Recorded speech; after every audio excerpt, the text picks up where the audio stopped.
Pour être confortable à vélo, il faut que votre vélo soit adapté à vos limitations physiques au niveau de la mobilité et de la stabilité.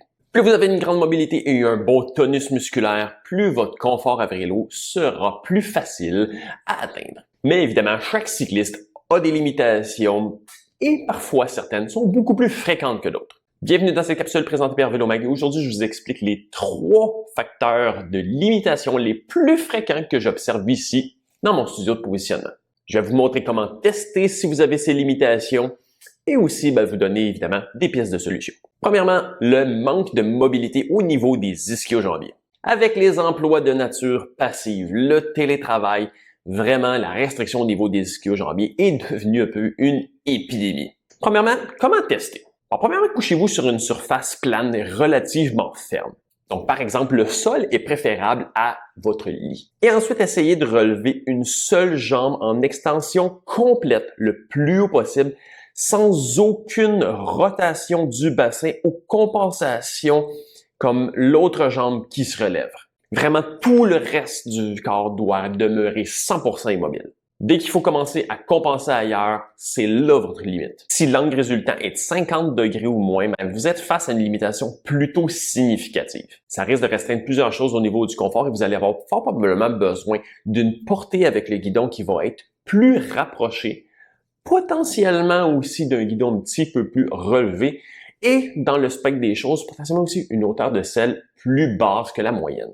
Entre 50 et 70 degrés, on est pas mal dans la moyenne, mais sans nécessairement être particulièrement mobile. Une position très agressive, sans avoir la mobilité qui permet d'avoir une amplitude de mouvement qui dépasse de 70 degrés, va fort potentiellement créer d'autres compensations ailleurs qui peut créer plusieurs autres problèmes.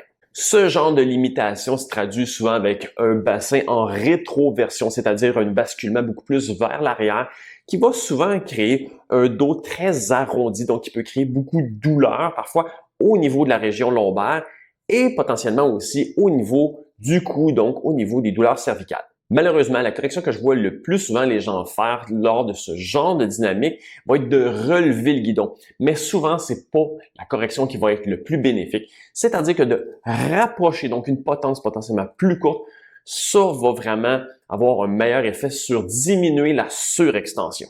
Donc évidemment aussi à l'extérieur du vélo, un travail de mobilité au niveau des étirements réguliers, faire vraiment une attention particulière à réduire vraiment ces périodes où on va être vraiment assis de façon très prolongée et aussi de peut-être porter une attention à l'ergonomie du bureau va être vraiment des choses à observer. Deuxièmement, le manque de stabilité des membres inférieurs. Faites le test. Retirez vos chaussures, relevez-vous debout sur un plancher à surface dure, tenez-vous sur une seule jambe et abaissez votre corps pour faire un squat sur une seule jambe. Regardez comment votre pied et votre genou se comportent. Est-ce qu'il se déplace vers l'intérieur ou devez-vous forcer le genou vers l'extérieur pour rester en équilibre? Ce manque de stabilité peut définitivement être un facteur qui va créer beaucoup de tension au niveau des genoux, mais non seulement ça, aussi créer beaucoup d'instabilité au niveau du bassin qui peut amener des douleurs lombaires et également même aussi des douleurs au niveau du confort sur la selle. Je dirais que le facteur le plus fréquent, c'est au niveau de la pronation des pieds, c'est-à-dire un affaissement du pied et de la cheville vers l'intérieur.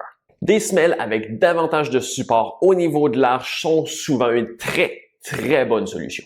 Aussi, comme l'instabilité est souvent plus élevée en travail de grande force, adopter une cadence plus élevée va être souvent avantageux. Reculer aussi davantage les cales vers l'arrière va souvent beaucoup aider au niveau de la stabilité. Évidemment, à l'extérieur du vélo, c'est le travail de renforcement musculaire qui va être à prioriser. Idéalement, même des mouvements sur une seule jambe pour vraiment aider à renforcer tous les muscles stabilisateurs.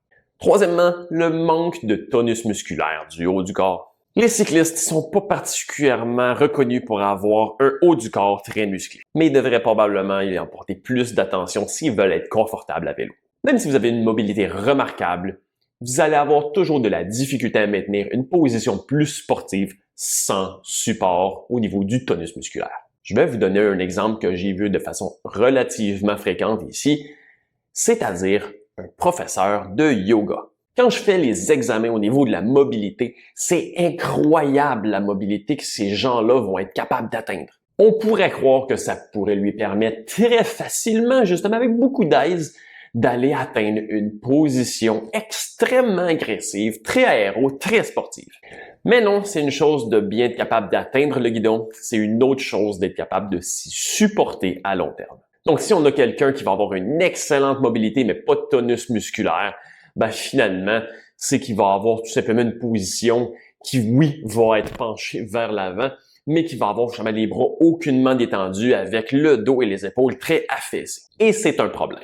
Donc, malgré la mobilité, si on a un manque de support musculaire du haut du corps, il faut souvent y aller avec des approches donc comme raccourcir encore la potence, relever le guidon et souvent aussi de reculer la selle davantage vers l'arrière pour migrer le plus possible la répartition de charge vers l'arrière pour mettre le moins de poids possible sur le guidon.